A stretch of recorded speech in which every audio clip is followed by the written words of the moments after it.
First time I've completely disagreed with Steve's take. Same price, same performance, 30+% less power is huge. Next comment, that power reduction is huge. I feel GN didn't give enough emphasis to that. Don't get me wrong, I like what GN is doing, but am I alone in thinking that it's a problem if reviewers complain about power consumption and then when a corporation decides to take a generation where they instead reduce power consumption, 90% of the review is spent harping about how the part using less power has no meaningful performance upgrade.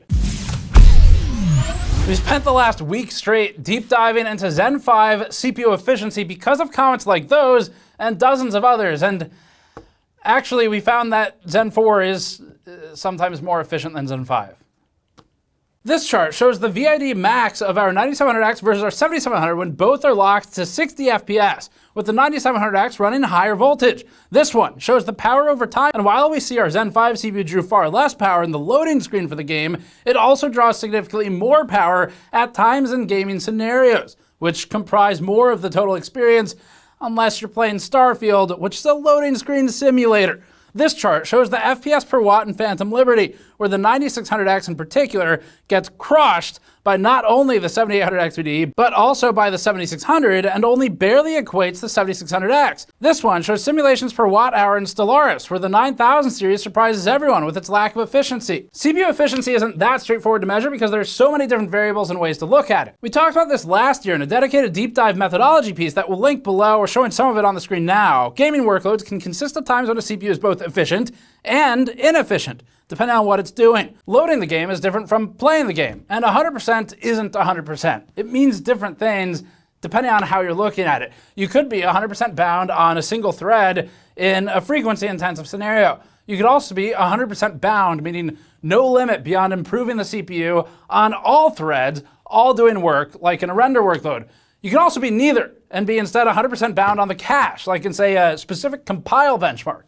All of this means that efficiency is complicated to evaluate. But now, having spent a week evaluating only the efficiency of the AM5 CPUs, we have now come to the conclusion that they're not universally more efficient, and actually contrary to what some of those comments were saying, which they were saying that we didn't give it enough credit for efficiency improvements. Actually, I think it's the other way. I think we gave it too much credit for efficiency improvements, and that's after looking at all of this gaming power consumption benchmarking in addition to the true scenario where it does improve, which was that all-core workload. Today's goal is a simple scientific one, which is that we want to establish what the efficiency in gaming is for these CPUs, plus some additional compression workloads. Let's get started. Before that, this video is brought to you by Squarespace, and visiting squarespace.com/gamersnexus will give you 10% off your first purchase with them. We've built a number of our own websites with Squarespace, where we list catastrophic PC hardware failures to inform subscribers of those failures. We also built our store website with Squarespace using its built-in e-commerce tools, and of course, we built a website for our CEO Snowflake because she demanded our audience know who really runs the show. Get to the core of your idea and spend less time on web design by signing up at squarespace.com/gamersnexus or click the link below. A quick recap first. Our stance on Zen 5 CPUs was that generally you shouldn't buy them, at least for the 9700X that we reviewed so far. We said that it was at best a meh CPU. And that still stands, and the reasons that we originally said that are now supplemented by one new reason. But the original reasons were that Zen 4 had far greater value. That was number one. We review things primarily on value, price, performance. 7800X VD remains the king. But even outside of that, if you look at the other 7000 series CPUs, they are far cheaper than the new parts are. And we don't care what the original MSRP was. It is irrelevant what they cost originally. What matters is how much does it cost now, unless you're gonna get in a time machine and go back to the Zen 4 launch and then buy the CPU, as opposed to buying the Zen 5 CPU today. That is the only situation where we care about MSRP originally. If you care about it, that's fine, but I'm just saying that's how we evaluate the value. So it failed on that front. Now, our other problems with it were that we experienced memory compatibility and BIOS issues, and separate from that, we had a completely broken 9600X that cannot run Expo in any capacity. Any Expo, we could not get it to run. And that was concerning because AMD had already recalled these CPUs for issues that were not fully transparently disclosed. We don't know precisely why they recalled them. We just know that they did. and that they could then send a reviewer a CPU that was dysfunctional is concerning for reasons that should be pretty obvious. The final reason we didn't recommend Zen 5 or Zen 4 was just that the performance was sometimes regressive, or at other times basically exactly the same. There were times it went up to 10% better. That was pretty rare. That was like Stellaris or something. That was pretty much it. So those were the reasons. But there was one upside that we said Zen 5 and the 9700X specifically had. And the 9700X, we said, had the efficiency advantage. And we saw specifically that this was true in our all-core rendering production test. Now that is true. But the bad news for Zen 5 is that in gaming scenarios and even some other production workloads, it's not more efficient. In fact, in a lot of gaming scenarios, it's worse. So the short version is that we're hardening our stance on the 9700X, where it's still a mess CPU, but now in addition to all those other problems, we are adding to it that it loses that efficiency advantage in a lot of these gaming scenarios, despite maintaining it in that Blender production workload. Here's how this works. For this benchmarking, we're testing by analyzing the power drawn of the EPS 12-volt cables that go into the motherboard. We use an interposer between the power supply and the motherboard and combine it with custom software that we wrote that automates the test procedure to collect the same data at the same points in each test. This allows us to create these nice charts where the start and stop times, as well as the game loading times, perfectly align to allow us to analyze every aspect of that session. We're testing 7 games and 2 applications with an Elmore PMD, or power measurement device, which we bought 8 of from Elmore's Labs websites. Basically, you should just always calibrate your tools. Always check one tool against another. We use a current clamp and hardware info to evaluate each PMD. The way efficiency will be presented is generally for gaming going to be FPS per watt. FPS is frames per second. Watts is joules per second. So it's frames per second per joules per second. You can cancel the units here and just have frames per joule. It'd be the same. We ran a poll on our community page asking you all if you'd prefer us to use frames per joule or FPS per watt, and the overwhelming majority voted for FPS per watt. Reading the comments, the primary reasoning is that it's easier for most people to understand watts and instantly relate back to power consumption. Our preference was for frames per joule, but after reading the reasoning from viewers in the comments, I agree with the reasoning, and we'll just primarily stick to FPS per watt language since most people seem to feel they better understand that. We'll put both on the chart labels though. And we took that sort of democratic approach to it. So if you have a problem with using per watt instead of canceling the units, take it up with your peers in the comments. And then the last one here, Stellaris, is based on seconds. Base metric is time. Lower is better. Completing the simulation faster is better. And so to flip the axis and make it easier to follow, what we did is convert it into the simulations per watt hour, which is actually pretty awesome because that is a directly relatable efficiency consumption type of metric where people are used to it from things like batteries, and it's how we measure our power draw when we pay our power bills. So that's how we're looking at those. We need to define efficiency for this test as well. So the way we are defining it is efficiency is completing the same unit of work with less energy or achieving more work with less or the same total energy. So when we say a CPU is efficient or more efficient than another one, that's what we're referring to. We use 3 variations for this. We're doing stock out of the box testing, 60 FPS locked testing, and 50 watt PPT locked testing. What the last 2 do is allow us to look at a fixed unit of work, 60 FPS, but allow the CPUs to run otherwise unconstrained and do whatever they want to do to complete that unit of work. And then the 50 watt PPT limitation is sort of the inverse of that. We restrict them by power instead for the AMD CPUs and then let them do whatever they can within that power budget to run the CPU in the game. So there are some limitations to this methodology. The biggest one is that we can't evaluate transients of the CPU with this method. It's much faster than using an oscilloscope, but it also means we aren't pulling the data on the microsecond scale. The second limitation is that we're not using complicated combinations of tests to evaluate a total aggregate platform-wide efficiency. For example, assuming equal characteristics, a CPU hitting a GPU bottleneck can't be fully leveraged and will likely pull less power than one which is otherwise the same but runs at a lower frame rate and is CPU bottlenecked. This means that in scenarios where a high-end, high-power CPU could feasibly underdraw power because it can't keep up with the GPU, we wouldn't necessarily see that. We'd be able to explain it though and point it out. I tried to eliminate this possibility entirely by picking games that are heavily CPU bound, so it shouldn't matter much. And then the last major limitation is that we don't have insights into GPU power consumption, so if there's a specific driver behavior on a specific CPU, we're not going to capture that data if it is fundamentally different in how the GPU behaves. But again, we think that should be pretty isolated out of this test set, but we do like to be transparent about the limitations of our testing because we believe in basically following scientific method and disclosures. Okay, with all of that understood, let's get started. This is where we started. This is the Blender workload, just as a reminder. This is 100% loaded on all threads constantly. Because of the way PBT or power limits behave, this can manifest in different efficiency results than in games, where we're more likely to have power headroom to boost higher and potentially run higher voltages on some cores depending on what they're trying to do. We added the 7700 here. The 9700X at 19.2 watt hours remains more efficient than even the 7700 non-X at 21.2, which remains a great and very positive result for AMD's 9700X. It's clear that the CPU absolutely can be efficient, and even with the addition of the non-X 7700, that remains the case, limiting the 7700 to 50 watt PBT and the 9700X to 50 watt PBT has them functionally tied and within error, although the 9700X burns more of its PBT budget on things like voltage. As for the 9600X, its efficiency here is better than that of the 7600, by a lot actually, and the 7600X by even more. This chart remains the most positive for AMD Zen 5 and is what makes it not as simple to just call it inefficient, because that's not accurate, but at the same time in other tests it's not as positive and it can be less efficient. Here's Phantom Liberty for a heavy gaming workload. We've removed the Intel results from this chart because we're still collecting that data for this game, but we have them in most of the other charts throughout this video.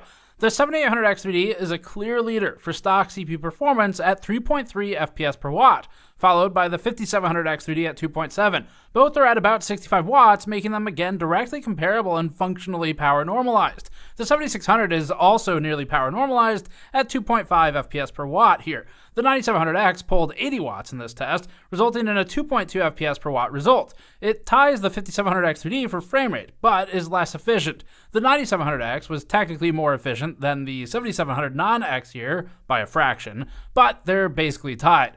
The 7700X trails the 9700X at 1.8 to 2.2 FPS per watt, locking the 9700X and 7700 both to 60 FPS, but allowing power to do whatever it wants. The 7700 ends up achieving the same frame rate for less power. We think this might have to do with voltage, and we'll look at that in a moment. Although the 9700X is more efficient than the 7700X, and on a pure and irrelevant technicality, more efficient than the 7700 stock here, the 9600X ends up less efficient than the 7600, and about tied with the 7600X. As for PBO max, it didn't do much for frame rate, so power went up to about 100 watts from 80, but efficiency obviously fell. When locked to 50 watts PPT, the 9700X became instantaneously more efficient. That's natural here. It pulled about 2 watts more than the 7700 at 50 watts PPT, but even if we called that, let's just say, margin of error and brought its power down by 2 watts, it'd be at 3.9 FPS per watt against 4.1 on the 7700. As is, it's 3.6.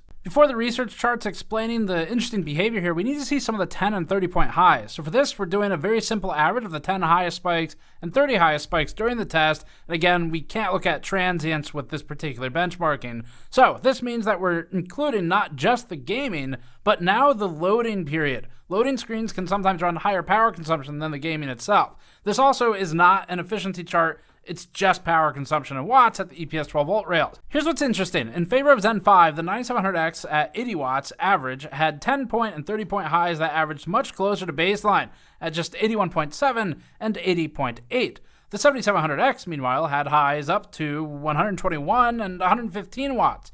The 7700 non-X has slightly lower total peaks than the 9700X, which is maybe the more direct comparison. Looking at the 60 FPS locked 9700X, we still see the same spikes, but fewer of them as the 9700X under stock conditions. It's because the spikes happen in loading, so an FPS limit has no bearing on them. PBO max absolutely blasts the power here. As for the 9600X, it's functionally tied with the 7600 for 10 and 30 point highs, so these are within variance.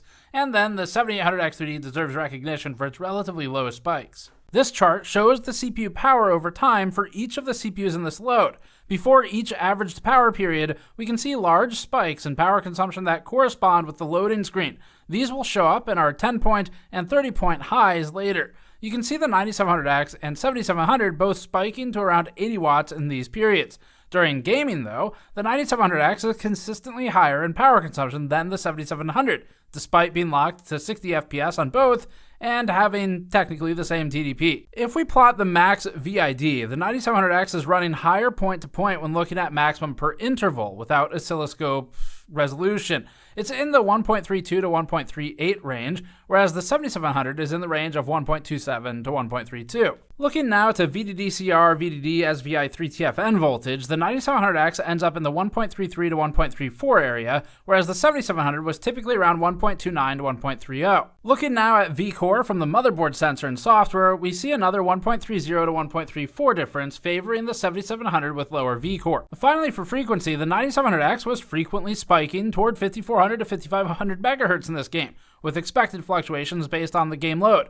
The 7700 ran a lower frequency on average. It appears that the 9700X is pulling higher voltage across the board even when locked to 60 FPS as it tries to sustain these frequencies that you're looking at.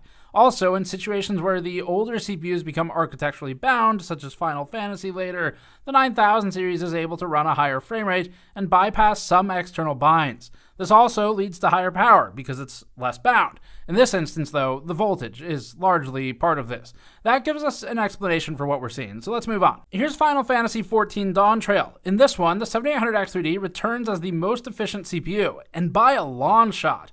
The next closest stock CPU is the 5700X3D at 7.3 FPS per watt to the 7800X3D's 8.5. Behind that, the 5600 is next at 6.8 FPS per watt. The next stock CPU is the 7600 and then the 7600X. These two are about tied. The 7600X is slightly more power hungry, but also slightly higher frame rate. Skipping down to the new CPUs, the 9600X ends up less efficient than the 7600 and 7600X alike. Despite an increase in frame rate that was actually meaningful when compared to the 7600X, power consumption went up more.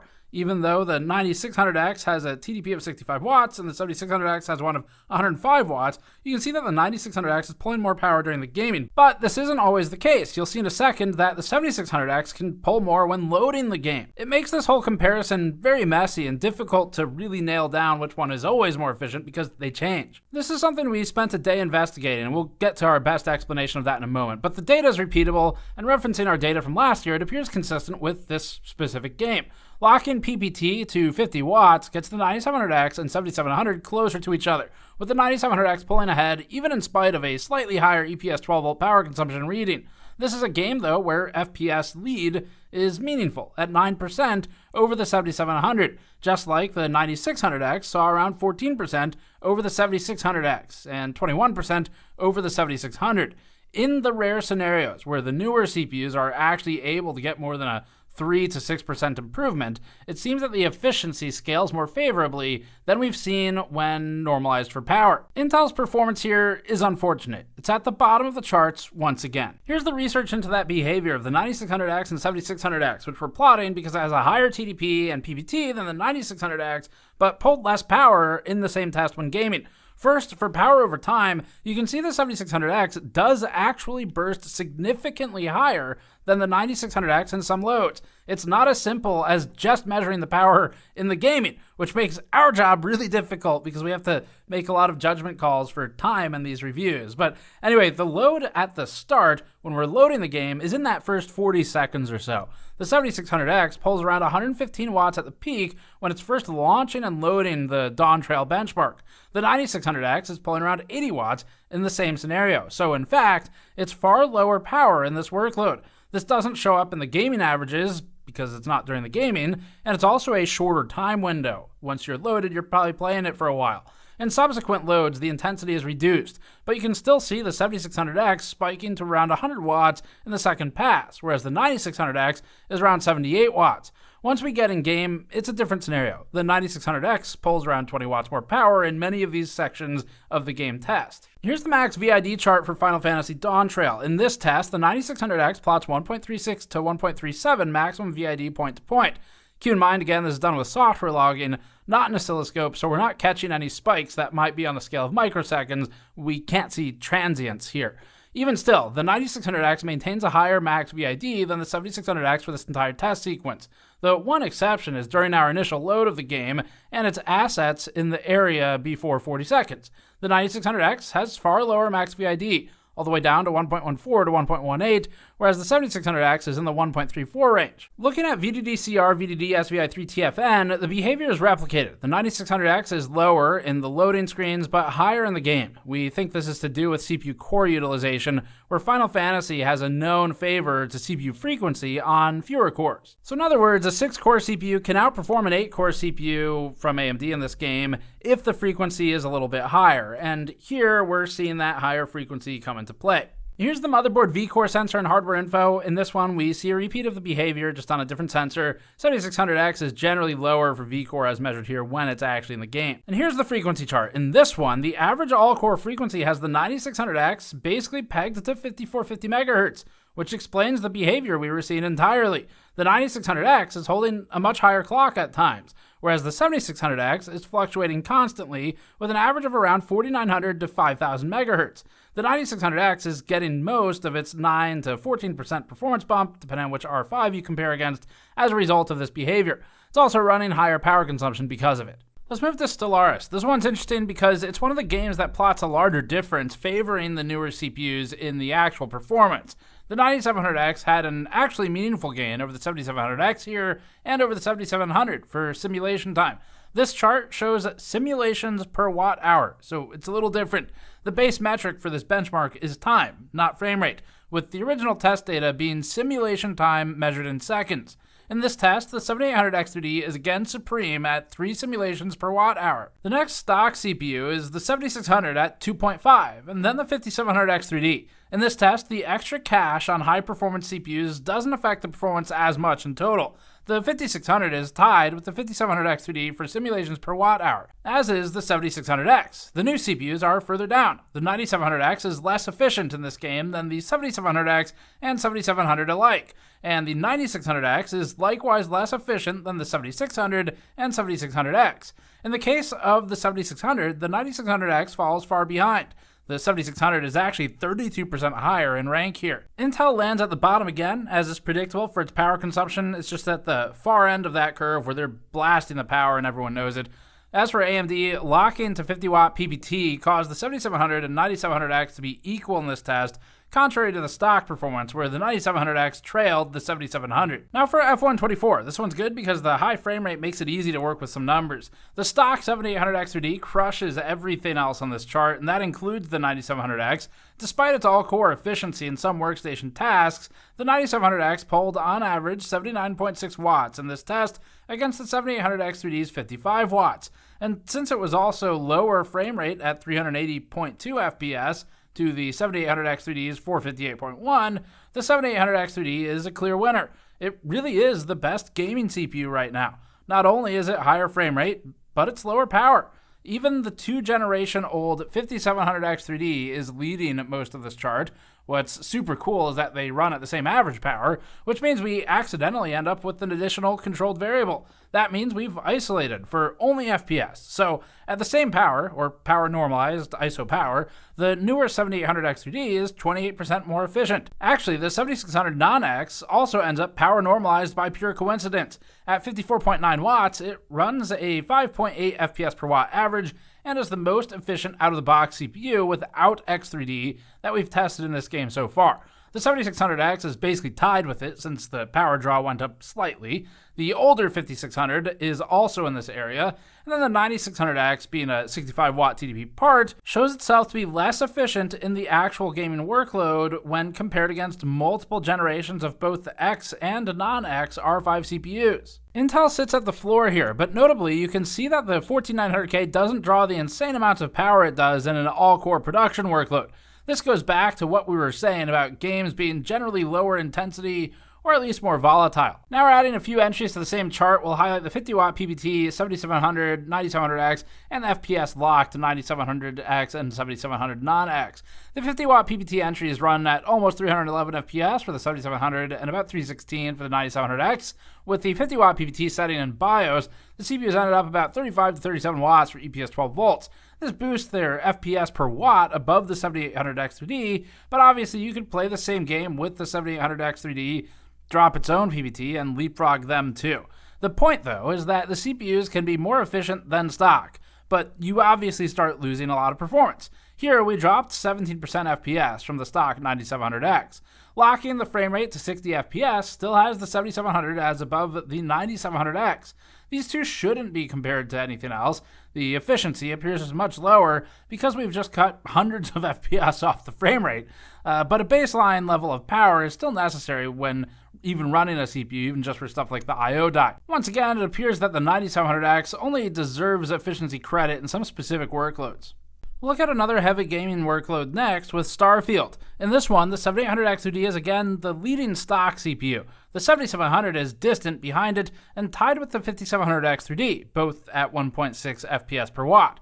The 7700 and 9700X were pulling similar power in this one, nearly power normalizing them. So if you were to fully power normalize them, they'd be equal. Here, they're functionally equal, but with the 7700 technically more efficient. As for the R5 SKUs, the 9600X is about tied with the 7600 and 7600X, landing right between them. After this, the PBO Max 9700X boosts its frame rate, but pulls so much more power, it's like 30 watts more, that it predictably loses efficiency. Intel pulls nearly as much power in this game as it does in full production workloads, but the baseline numbers show that this can be reduced with more limited PL1 and PL2 numbers. As for the 60 FPS locks comparison for AMD, the 7700 ran more efficient again than the 9700X. The 9700X pulled more power to do the same work, making it less efficient. This is related to the same voltage and frequency behavior we described a few moments ago. Baldur's Gate 3 is up now. For this one, the 7800X3D again leads the chart, now at 2.4 FPS per watt. The 5700X3D follows it at 2.0, with the 5600 next. A large group of devices scored the same, with everything from the 7700X at 1.3 FPS per watt to the 7600X at 1.4 FPS per watt, performing functionally equivalently. The 9700X lands in here, tying with the 7700 and technically more efficient than the 7700X. This is one of the tests where the newer 9700X is about the same, or maybe slightly better in some cases, against its direct predecessors. Locking the 7700 and the 9700X to 50 watt PPT produced the same result. And if the 9700X were fully power normalized and shed the last 2 watts, it'd have a technical 0.1 FPS per watt lead over the 7700 at 50 watt PPT. But basically they're the same. This is one of the better scenarios for Zen 5 in gaming, and it's still generally not more efficient than the 7000 series in this game. Rainbow Six Siege is pretty interesting. This one runs such a high frame rate that we finally get some double-digit numbers for FPS per watt. The 7700 and 9700X are remarkably efficient when locked to 50 watt PPT here, which is thanks to the fact that the game is so easy to make spew hundreds of frames per second, even when extremely power limited. The end result is that we're still soaking the base power requirement for operation with those large FPS numbers, enabling the gap that forms between the 7800X3D and the 50 watt PPT limited CPUs. 7800X3D is next, functionally power normalized with the 7600 and 5700X3D, but outperforming both. The newer CPUs improve in frame rate over the prior generation, which helps the 9700X outrank the 7700X for efficiency, but it's still behind the 7700. Once again, the 7700 is running at a lower voltage and pushing lower clocks, which obviously contributes to a slightly lower performance, but it also makes it more efficient. The 9600X is beaten by both the 7600X and 7600. The 60 FPS locked 7700 and 9700X had the 9700X pulling significantly more power, again for reasons described earlier. Despite Intel's overall good frame rate in this game, its high power consumption pulls it down in this chart. We'll close out these basic charts with the 7-zip testing before we move to 10-point and 30-point highs for each test. 7-zip is represented in millions of instructions per second per watt. This could be simplified as millions of instructions per joule, if you preferred. Same idea. This one is intensive though, but not in the same way as Blender. It's a lot shorter, which can skew the numbers in different directions than Blender, which runs for a prolonged period of time. This especially affects CPUs that may have different PL1 and PL2. The most efficient CPU in this test is the 7800X3D. It's not the best performer, unlike gaming, so it's different here, where in gaming it's both the highest frame rate and the most efficient, but in this scenario, it's the most efficient. The 7700 and 9700X are next tied with each other. These two are within margin of error, so at best here, the new CPU is the same efficiency as the prior 65 watt TDP part. It remains more efficient than the 7700X by a massive margin with an uplift of 39%, but again, the difference is about 0% against the 7700. Which is maybe the more direct comparison. If the 9700X were fully power normalized at the same 77.6 watts, which is really difficult to dial it in that precisely, then they'd be even more equal, or maybe it flips slightly the other way. As for the 9600X, it's equal to the 7600 with an error. It's not worse or less efficient, but it's not better. It is better than the 7600X though. Intel remains the most power hungry here, approaching 300 watts in some tests. Here are the last few charts of the 10-point and 30-point highs that we previewed with Cyberpunk earlier. We won't use all of them this time. In Stellaris, the data between the highs and the average is much wider overall, with the exception of the PPT limited test at the top. The 14900K had a 160 watt high against its 112 average during the game itself. Again, the highs account for loading during the benchmark as well. The 7800X VD also deviates from its average, but has results low enough overall that it doesn't really matter much. We saw higher spikes on the 7600X and 7700X than the 9700X and 9600X, which makes sense for their rated TDPs. The 7600 and 7700 had lower highs, though, which correlates with the lower voltage that we observed earlier, in further correlation with the frequency differences, despite some of the TDP similarities that we've talked about. The last one we'll look at is for Final Fantasy. This one gets extra time in the video just for being so different. We already talked about how the game has some unique behaviors, but what's also unique is the loading power. The gap between the 10 and 30-point bars helps illustrate how infrequent some of these spikes are. The further the 10 and 30-point highs are from each other, the fewer total spikes there are, because they're mostly showing up in the 10-point. The 7700 ran at 53 watts on average in the testing, but spiked to about 80 watts in some of the loading in between. The 9700X ran at 73.1 in testing on average, but spiked to 83 in loading, a smaller percentage increase than the 7700 saw, but more in total. This is also why it's so difficult sometimes to just have a short answer for, is the CPU efficient or not?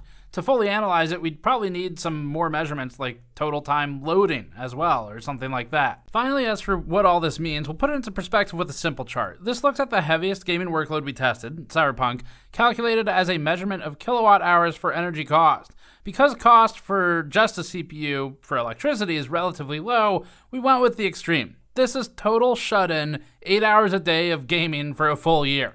Our electricity is nuclear here, and it's 10 cents per kilowatt hour, but we know that in Europe, or even California with variable rates, it can go up and beyond 40 cents per kilowatt hour. We've scaled up to 39 cents per kilowatt hour here. We chose that just by looking at some online tools to estimate the average cost that most people pay in different areas, but you could scale the math however you wanted. This is the difference in cost per year if you used each of these CPUs to play the heaviest game possible for 8 hours a day. For ours, the difference is basically a rounding error, especially if you don't use the system as much as we're showing here.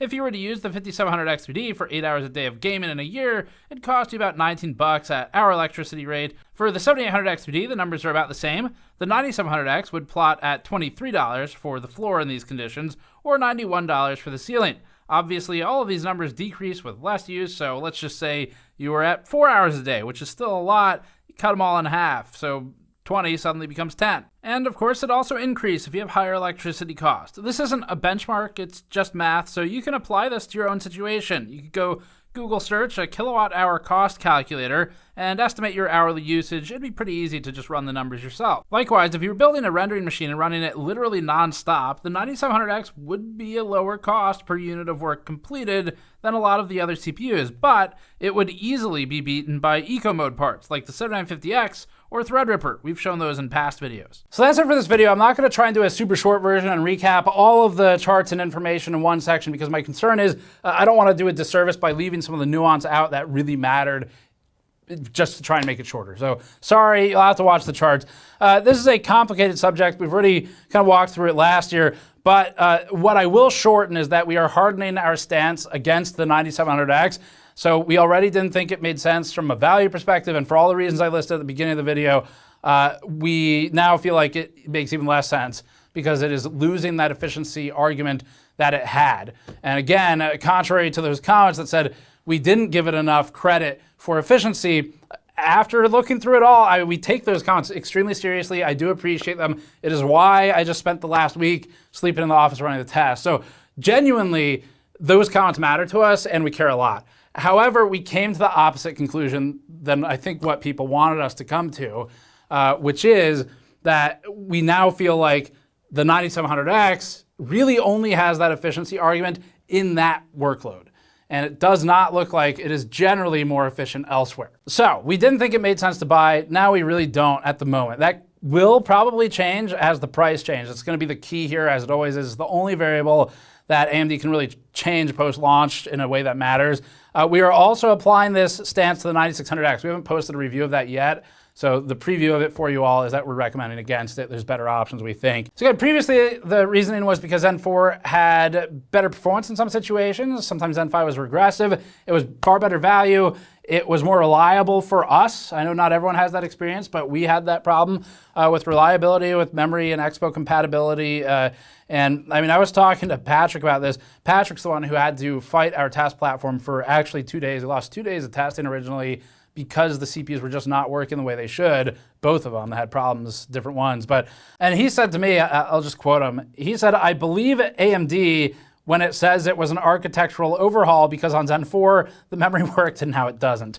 And as a reminder, this was overshadowed, I think, by people wanting more efficiency discussion, but the 9600X not working at all with Expo, that is concerning. So those were the reasons we didn't recommend Zen 5, but now it's also because the efficiency isn't as good as just Blender shows. The Blender result is accurate, but what we've learned from this situation is that there's enough demand of efficiency testing now that clearly it makes sense for us to add more efficiency benchmarks to the reviews. So as a result, we immediately added gaming efficiency in addition to Blender for our next reviews coming up, the 9950X, 9900X, and the 9600X. That's kind of the takeaway we had. The downside is that reviews get longer or other tests have to get cut as a result just for practical reasons. But I absolutely love this kind of testing because it's really fun. We get to look at different metrics.